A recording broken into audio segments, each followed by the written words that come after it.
Produced by Ranting Rhino Productions, Praxis Pedagogy exists to position our teaching and learning practice within different methodologies. We want to construct a guild of educators dedicated to designing a difference in our own teaching and learning and in our students' experience.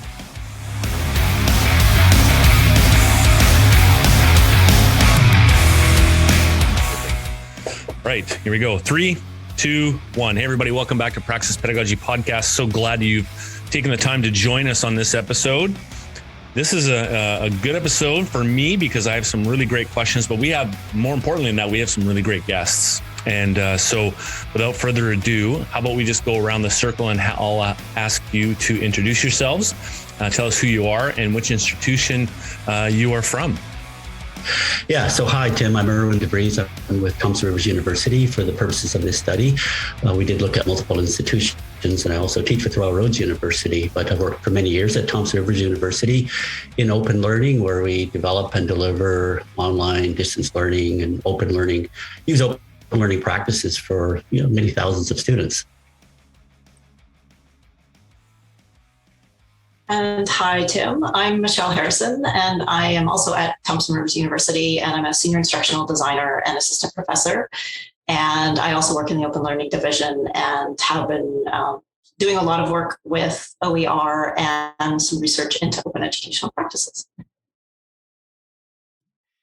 And I'm Rajiv Jangiani. I'm, being with Owen and Michelle, the true part of my identity is being primed very heavily. So I want to reach back to my previous affiliation in open learning. But I currently serve as the AVP for teaching and learning at Kwantlen Polytechnic University. I began there as a psychology faculty member before evolving into various administrative roles over the years. So thrilled to be here with you.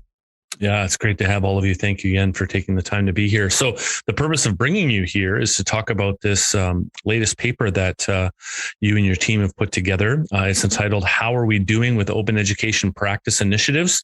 Applying an Institutional Self-Assessment Tool in 5 Higher Education Institutions. And given where I'm working right now, this was a nice thing to see it come across my feed. And I read it and I instantly wanted to invite you onto the podcast to talk more about the paper and even to ask you some personal questions about, well, not personal questions, but to ask you questions for me personally about how we might move forward with open education. So let me first start off by asking this question. What was the tipping point for all of you coming together and saying, yeah, we need to do something like this? Well, I can kick things off. I mean, I think it was the summer of 2019, and I don't know if there was a tipping point as much as a catalyzing force in the form of our good friend Tanis Morgan. She began this work actually independently, looking at the institution she was at initially, which was the Justice Institute of BC, trying to understand how it had evolved in terms of its open educational practices from 2010 all the way through 2018. And so she was looking at that as an independent case study before she realized that, she would have benefited from, her analysis would have benefited from a broader self-assessment tool that could be applied. So it was at ETUG in 2019 that she reached out, spoke with many of us, and we began this work. So really, I think she deserves the major credit for this work. She drew on a couple of blended learning frameworks to begin to draft the framework, and then of course we took it from there. But she and I remember met at Emily Carr that summer to begin to flesh it out, at sort of pilot it, and then of course others started to bend it as well as we determined how it needed to be tweaked a little bit to really accommodate different institutional contexts and still be valid. So blame Tanis. Agree. Yeah, we'll applaud Tanis. That's great. Were there any surprises for you as you went through the research and the findings and did all your sifting? Any surprises come out for you? I think I could talk to one surprise, and I worked particularly on the policy section, and I think what was surprising was how little formal policy there is at many of the institutions, and really thinking through what impacts that might have on sustainability.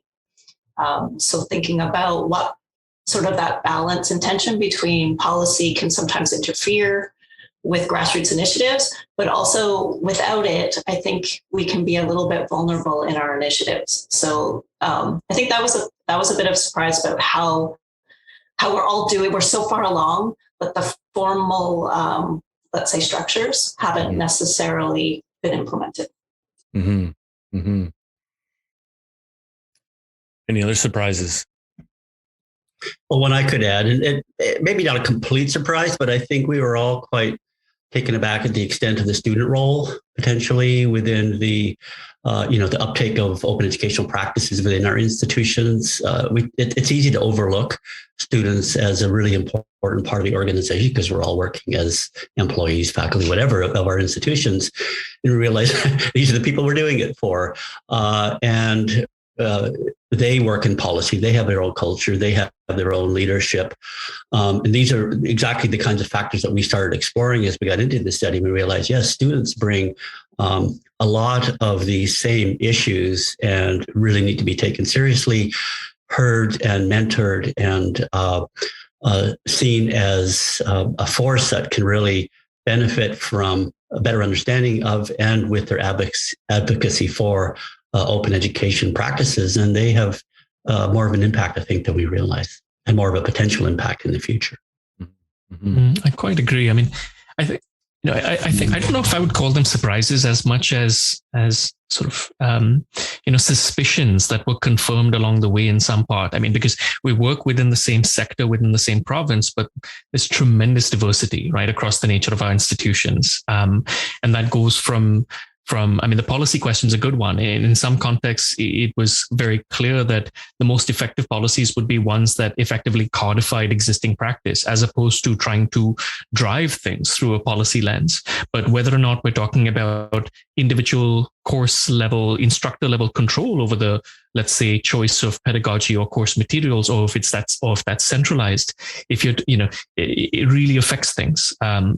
Buy-in from senior leadership really affects things. And so I think what was really interesting to see was how, there are the myriad pathways that we knew through our own lived experiences as advocates and practitioners in this space were really getting detailed and becoming more explicit through the rubric of this framework. Yeah, good. Were there any previous self-assessment tools that institutions were using? I don't know that people were using them specifically over here. I mean, I remember broadly, yes, there was work in that space. I remember there was a presentation back, I wish I could remember the year, maybe 2017, I want to say, at the Open Education Global Conference, where colleagues from the Open University of Sri Lanka had developed an assessment tool, but that was more about assessing the impact of OEP within the institution. It wasn't about a self-assessment of capacity or things like that. So I think there was sort of related work that I was aware of. But I think the predominant thing that I had seen, certainly, and happy to be corrected over here, was really more of an ideographic sort of case study approach from many places, including JI, for example. Yeah, I would agree with that. And in our literature review, we did uncover a number of studies as to different potential dimensions of openness in education, higher education.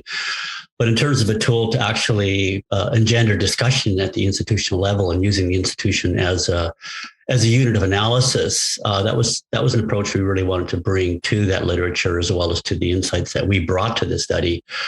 And to use that micro, meso, macro model that Zwacky, Victor, and Anderson use for analyzing different levels of research within open education or distance education. I think they call it distance open education. I think we find that there's kind of a lack of, at least that we could find, a lack of research at the organizational level, looking more at the organization at the university as a whole or the institution as a whole, beyond individual sectors within that. And that was something that I think we found really interesting. And that's why we had to step back and kind of take a holistic view at our organizations and do some self-reflection, because that's a very big amorphous unit of analysis to take on. And also there's definitely a lot of potential for more research in this area at the meso level, at the organizational studies level. And we'd love to see a lot more of that, not just in the publications focused on, things like pedagogy and technology and so on, but also the research and the journals and other periodicals that get to senior level administrations, that it becomes an issue that is increasingly taken up as a strategic and not just as a random one-off issue for our higher education institutions. I mean, one other thing that comes to mind, I think, is beyond providing sort of a snapshot, a descriptive tool, the assessment itself. I think one of the things that's helpful is all of the institutions represented in this study have gone through their own journeys, and really, there's been a lot of sweat, there's been a lot of blood, there's been a lot of labor, a lot of invisible labor that have gone into generating the lessons that are reflected in these dimensions. What are the ingredients in the recipe, even though there are different recipes that are appropriate in different institutional contexts. And so I guess there is a hope that beyond providing that snapshot, that it can provide a bit of a guide for institutions that are interested in building this capacity to understand where they might invest, where they might begin, where they might stumble, but what they might be alerted to before they make the same mistakes that some of us had to make as we were forging this new path. Yeah, that's a good point, Rajiv. Thanks for bringing that up, because I often thought as I was reading through your article, and by the way, as I was coming up with questions for our podcast today, you kept answering them in the article. So I'm like, oh, okay, I have to think of some more other questions to bring. But one of the things that comes to mind is when we look at different institutions, and myself coming from what would be deemed a polytechnic institution and now working with BC Campus, one of the things that I often found was just the silo effect, even within an institution. And even with the trades background that I have, there were oftentimes just different cultural aspects between different trades, let alone the academic versus vocational, if you want to use the word versus. How do you see some of those walls being dismantled between institutions? Because one of the things that stuck out to me was just the cultural shift and the transformation that I think needs to occur. And I think what you addressed in your article, but how do we make positive steps in that direction?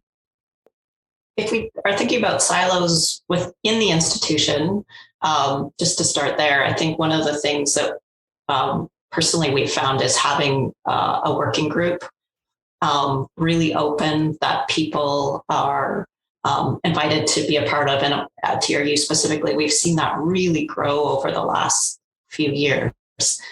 So from thinking about cross institution, I think one of the things is some of the initiatives that BC Campus has supported, for example, where you get people from different institutions coming together on like similar projects, like developing guides or, working on open courses that could be shared across institutions. I think that's a huge piece that I see being really beneficial.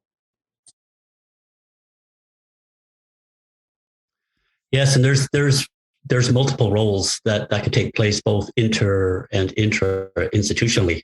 And within the institution, we, as Michelle said, we found that we work a lot in, we call them, the third spaces, that are sort of quasi-informal organizational structures that aren't embedded in any policy or anything, but just groups that get together and, with some leadership from any place. It could be from the library, it could be from instructional designers, from interested faculty, the educational technology groups, whoever.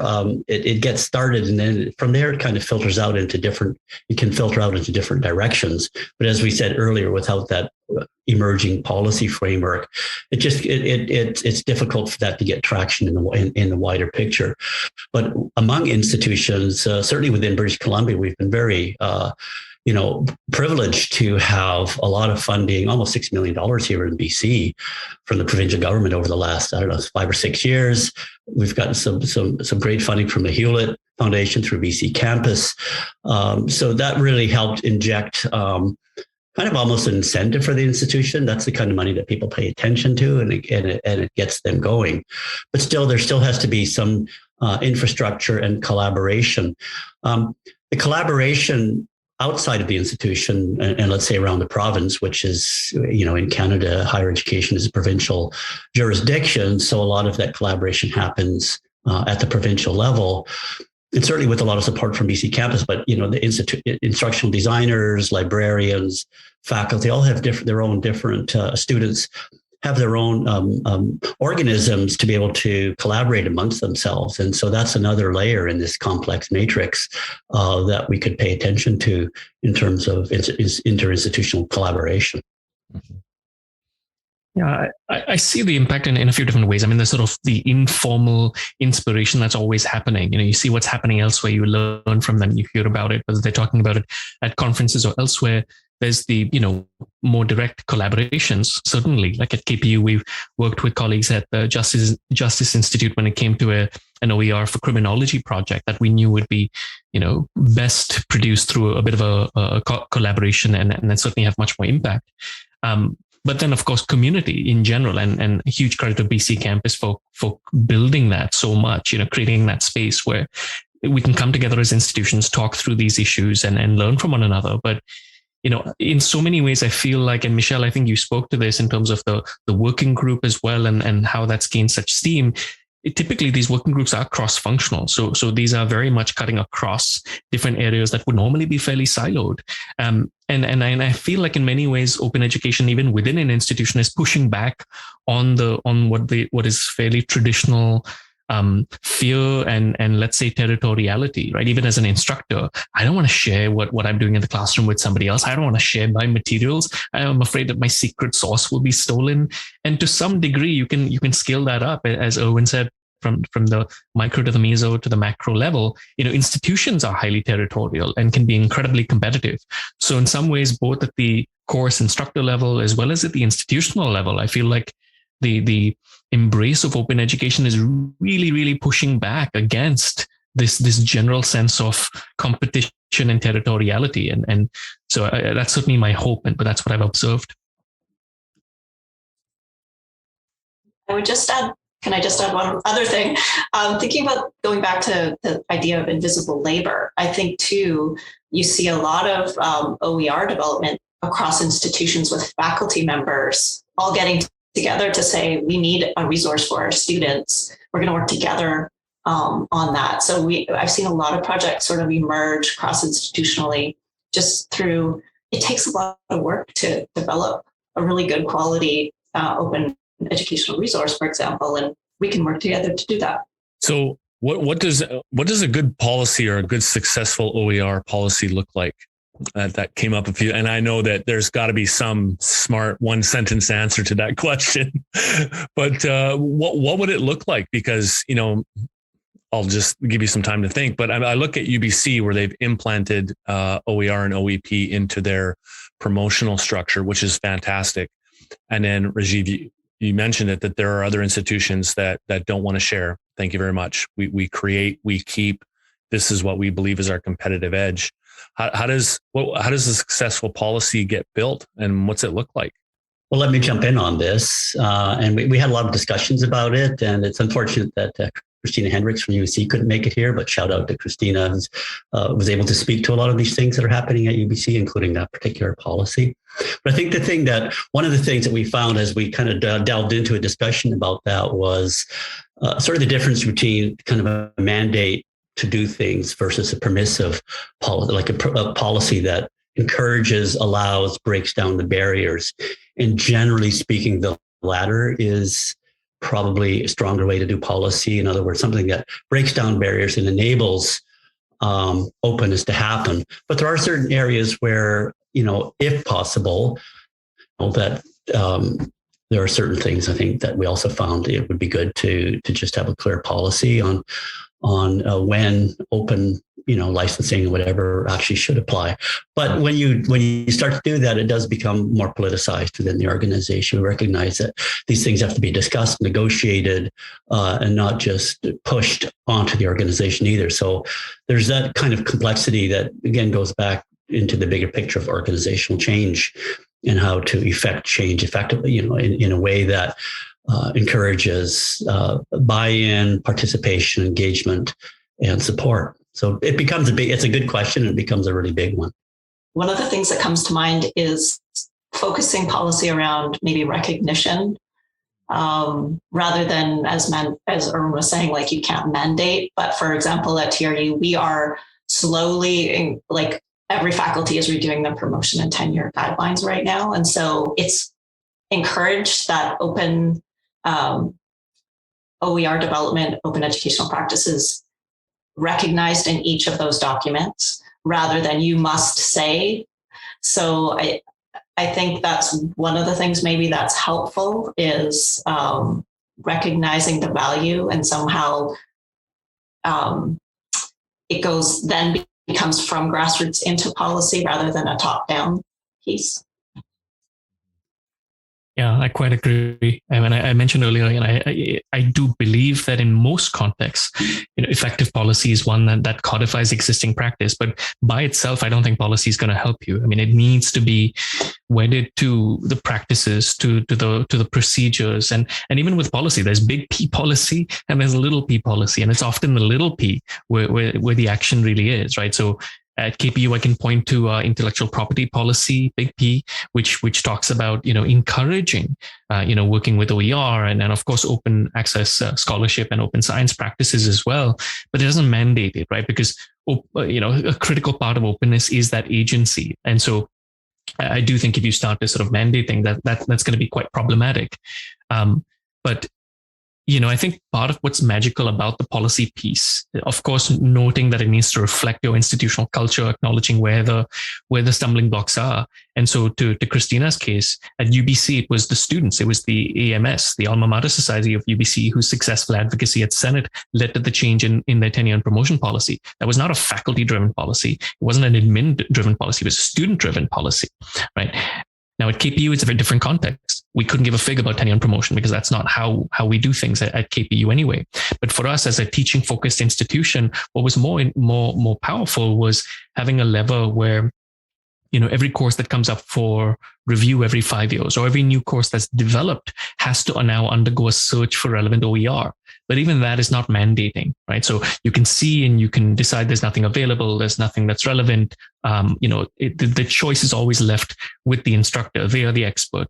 And so even though it's an institutional policy or practice, if you will, it's not without agency on the part of faculty. So, I think you can look at policy as one part of the ecosystem that is helpful, particularly in sustaining things where it's not just, down to the efforts and continuity and legacy of a few people who've been driving it and doing the work. It helps, weave it into the fabric of the institution in a way that makes it transition proof, for example, which is helpful. It raises awareness for new people coming to the institution as well, which is helpful.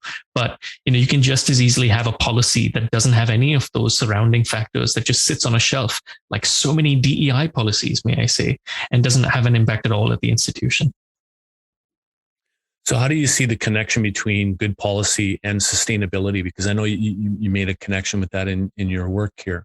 One of the things I think is if you have some of that recognized policy, I think it can help with encouraging the allocation of resources.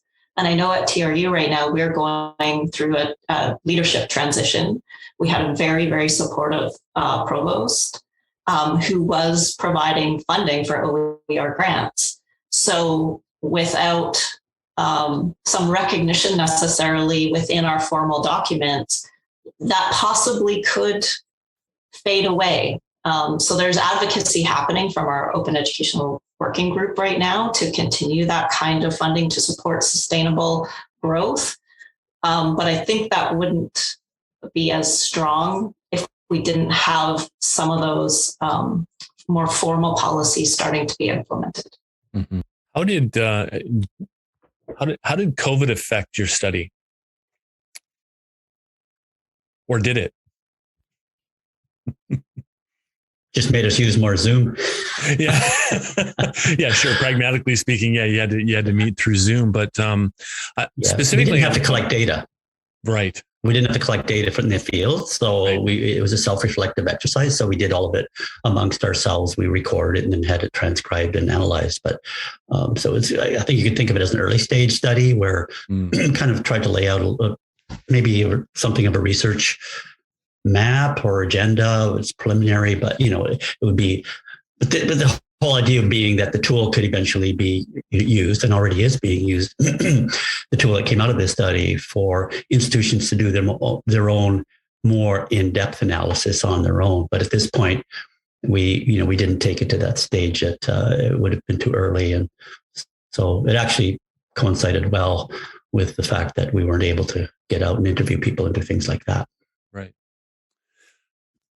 Yeah, I mean, I think the one thing for us is we began this process before the pandemic properly hit our shores, right? So that was helpful in some ways, but I do want to recognize that it certainly had an impact in terms of our timelines and our ability and the sort of cognitive overhead of everything we were trying to juggle. So I imagine it slowed us down a bit, as I certainly imagine it did for the editorial staff and the reviewers and everybody else, right? So, I think, but in many ways, given how we've seen not just in BC, but beyond, the acceleration in the adoption of OER, let's say, during the pandemic, for reasons as mundane as supply chain problems with commercial textbooks to more deeper issues of, acquainting yourself with more invisible barriers that were always there that people got alerted to over the pandemic. I'm glad that it's out there so that folks, who now realize the importance of it more than ever, have a bit more of a guide and a tool. Do you think that COVID has helped raise awareness of OER, OEP initiatives?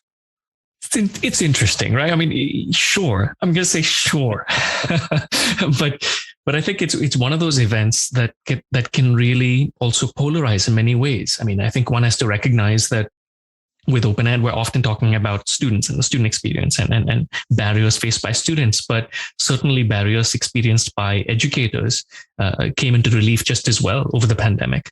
So, I think it was an understandable reaction at the same time, faced with a loss of so much control of your usual way of doing things and having to learn these new technologies and having to change and redesign all of your assessments on all of these other things. I think as a psychologist, it's completely understandable that a good number of faculty would have in fact turned to options that they would have viewed as simpler, easier, out of the box, plug and play, as a way of managing their own workload, quite frankly. So, I think the pandemic has brought into relief, as I said, many inequities and many barriers that were always there, that were just perhaps less visible to many. So it has certainly, on paper, I will say in my institutional context, accelerated the adoption of open and helped raise awareness of it. But, I think it's more complicated than that, right? And so, we know, for example, that there are people who ideologically would want to support open and their practice doesn't necessarily reflect that. Or people can adopt open without the ideology or carrying the values of open education, and they will treat an open textbook, just the same as they would a commercial textbook without availing of the affordances of open or doing anything like that. So I'd be careful to kind of not always assume that practice is a reflection of underlying motivation, if that helps. Yeah, and I think one other big thing that happened, and probably more sort of towards the tail end of when we were completing this study, was the growth of concerns around proctoring, surveillance proctoring, as kind of seen as a natural extension of distance online learning, which, as we know, has kind of turned into this monster that's causing a lot of, rightfully causing a lot of concern. And the fact, and then the need for a better understanding of how that could transform our practice, that there isn't necessarily just a technological solution to every problem that arises through such things as a pandemic or others. And if we want to become more, flexible in the future and able to sustain ourselves through these kinds of things, we need to change some of the ways we do things, including the way we evaluate and assess learning. And open education practices has a lot to offer in terms of alternative ways of assessing knowledge, sharing knowledge, creating new types of assignments away from this all or nothing final course exam. So I think, we kind of came in early to something that I think will grow, that open educators are going to have to pay more attention to and do research into, is how does something like COVID, because it has had such a profound effect, actually kind of serve as an emblem for the type of resilience that we need to build into our educational systems, and how open education can be an important part of that.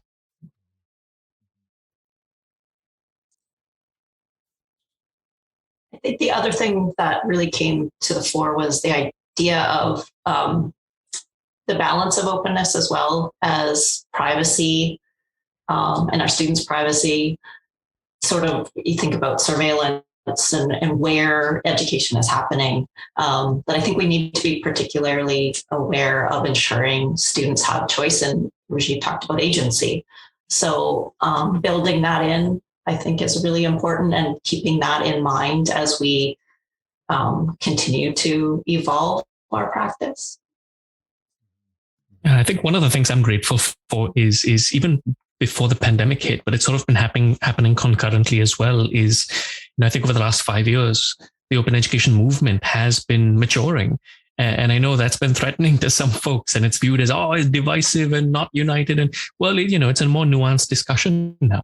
And so one of the things I love about it now is there's a lot more open embrace and interest in criticality, which is incredibly helpful, right? If you're not going to necessarily spin a very simple or perhaps simplistic narrative, which by virtue of its own nature overlooks some of the more complicated aspects of the landscape, doesn't observe some of the more obvious landmines or potholes. And so I think that criticality, which, privacy is a big part of it, accessibility, inclusion, there's a whole, you look at the work of people like Cheryl Hodgkinson Williams and Henry Trotter in their incredible paper about a social justice framework for OER, is a really good example of how, the discussion has matured. And so at the same time as we're talking about an awareness of barriers and then the acceleration of OER, I'm really hoping that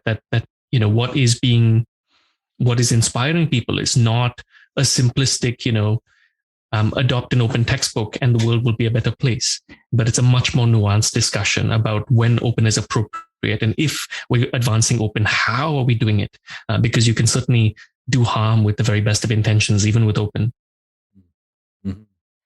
One thing I really appreciated about the paper was the systems approach, and the way that it became very clear to me as I was reading through it. Just, there isn't just one solution, as for all things. There isn't just one thing to hone in on and say, okay, if we just tweak that a little bit, then everything will grow exponentially. But it just seems like, with your focuses on advocacy and policy and leadership and culture change, all of those individually are big things to try and leverage for change. Now you have all four of these put together. it might almost seem insurmountable. And yet I was really encouraged by the recognition that buy-in from senior leadership all the way down to grassroots and even student associations, and how different levels of engagement and interests and perspectives can really make all this come together and for a lack of better term, make something beautiful out of this mess that we're in right now. And I love the term maturation, because even in my own short journey into OER and OEP, I've seen a maturation in my perspective, and I'm seeing that maturation in the smaller context of which I run in. One thing that I keep thinking about is, how do we bring more people to the table to continue the conversation, and not just to continue, but to keep pushing the boundary, to keep our feet to the fire, so to speak, because, I'm not going to speak for anybody here, but I know for me, there comes times where it's like, man, it'd be really nice just to relax, and we've done this thing, and okay, now it's your turn, run with this. But I also know that when I'm held and I'll use the term, if I'm held accountable for the knowledge that I have and encouraged and even sometimes pushed a little bit to grow and to search out new avenues, that's where I think for me, experientially, real growth happens. How do we get more people to the table? One of the things that we talked about early on in this study was that we didn't want the tool that we developed, the processes that we came across as we put this study together, to sort of become equivocated with or equivalent to benchmarking or a high level of quantification of what's going on within our organization. It almost encourages some form of compliance or even dread that, oh, here comes, once a year we have to do this thing, which I think is counterproductive. And we wanted to encourage dialogue and use it to get different parts of the organization broken out of silos and use this as a way to have facilitated well-structured conversations and dialogues where people can listen to each other, so that it's not something to be afraid of or something that becomes a kind of a negative experience for people, but that as that agency forms, as the vision develops among different levels and individuals within the organization, they can start to, come on board and make a contribution if they feel that they can do that.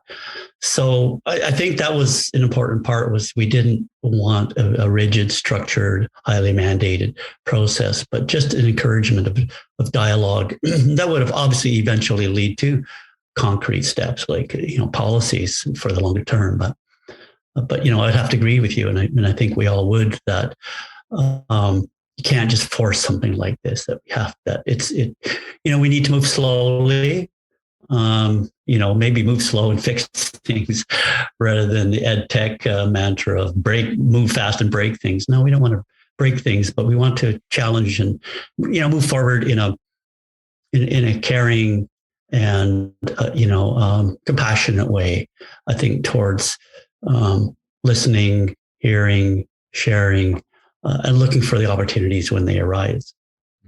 And I think there's sort of recognition that there are roles within institutions that can help sort of provide those small conversations that get people interested, that you can show a little bit of value and people will come along slowly, and you start with where they are at and what the value is. Usually focusing on students is the big thing. So just trying to have that little small change, I think, is enough at the beginning to get people sort of on board. And then they are like, oh, this is great. Yeah, I think your question speaks to that sustainability issue as well, right? I mean, because, frankly, none of us are special. I mean, I know in that, we are not unique in caring about students and caring about equity, right? So that those values are everywhere. And so, in some sense, I think you just have to sort of start with that understanding and think about what the barriers are.